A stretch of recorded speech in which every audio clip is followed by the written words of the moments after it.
It took us a few minutes to go over the basics in the first video. Now let's take a look at how HDInsight works. First, Windows Azure is Microsoft's cloud solution. It is consist of primarily compute and storage services. HDInsight is a service that uses these elastic and on-demand resources that allows a user to very quickly create a Hadoop cluster in Windows Azure to do big data processing. One of the primary reasons that Microsoft chose Hadoop is because it has an excellent ecosystem. It also has a very active user community. That way, new users can immediately take advantage of that. In that community, there are probably hundreds of Hadoop experts. Let's look at Hadoop service at each of these layers. First, in red, we're looking at the HDFS and MapReduce layer that we just mentioned. And the next layer are higher level programming languages, such as Pig and Hive. We'll be looking at them in detail with hands-on examples in the later videos. Just a quick note, Hive is a SQL-like programming language that allows you to query against your dataset. It is one of the most popular, and we'll be focusing many of our examples using Hive. Above that layer, we have some libraries that do common big data and analytic tasks.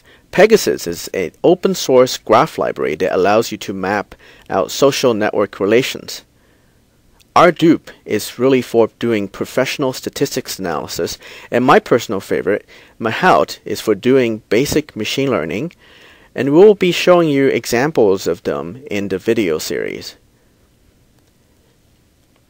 In the purple, these are Microsoft add-on programming options that allow access to Hadoop from JavaScript and .NET languages. These tools are available on Codeplex, referenced at the end of this presentation. The OBBC driver opens up Hadoop to systems and connect to other data technologies such as SQL Server and business intelligence tools. These include Microsoft Excel to allow you to be able to do self-service BI. Since this is a beginner series, we're not going to dive into more advanced packages such as HBase and Oozie and Flume. If you want to know more about it, please follow me on my blog at the reference section. At the bottom, we're showing System Centers, Active Directory. These are enterprise tools that are not currently available in HDFS service, but these will be available at a later date for on-premise server versions of HDInsight. We will discuss the details of how HDInsight interacts with Azure's native blob storage system. Now onto storage. This is the section where you should probably pay more attention to. It explains the difference between HDFS and the Azure Blob Storage System. We have done the extra work to make sure that Azure Blob Storage System works with Hadoop, and it is the default storage system for all your files sitting in Hadoop. The important thing to note is that virtual machines that you spin up in the cloud are generally shut down when they're not needed anymore. So the disks on each of these compute VMs cannot be used as a permanent resource for HDFS, even though they would work just fine while the machines are turned on. In this case, it is essential that we make sure that Azure Blob Storage is the default file system. Since Azure Blob Storage is a remote storage that will not be shut down after your Hadoop cluster in the cloud is no longer needed, for beginners, all you have to know is that HDInsight team has abstracted both systems for you through the HDFS tools, and you are already transparently using Azure Blob Storage when you are interacting with the HDFS API. Here are some more details of how things work, and we'll dedicate videos to show you the inner workings of the file system in later videos.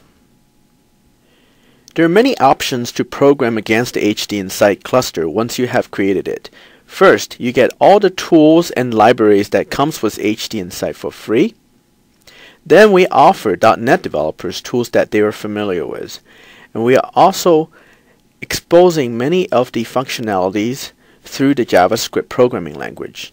For IT professionals, we've added PowerShell and cross-platform command line interface tools. The Microsoft's Big Data team would like to ultimately make Hadoop easier to use so that more developers and users have access to it. We're doing that by making installation and management easier for administrators, programming easier for .NET and JavaScript developers, and better integration for business workflow.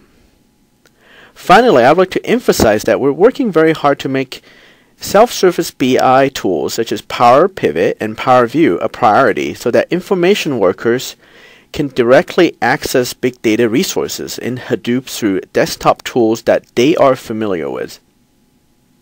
I have a few resources that you might want to bookmark. WindowsAzure.com, this is where you sign up for Windows Azure and also get access to Windows Azure HDInsight Preview. If you want to know more about Apache Hadoop, Hadoop.apache.org has a wealth of information that you can find. There are also 4 packages on NuGet right now, and you should be able to install them to start doing development right away.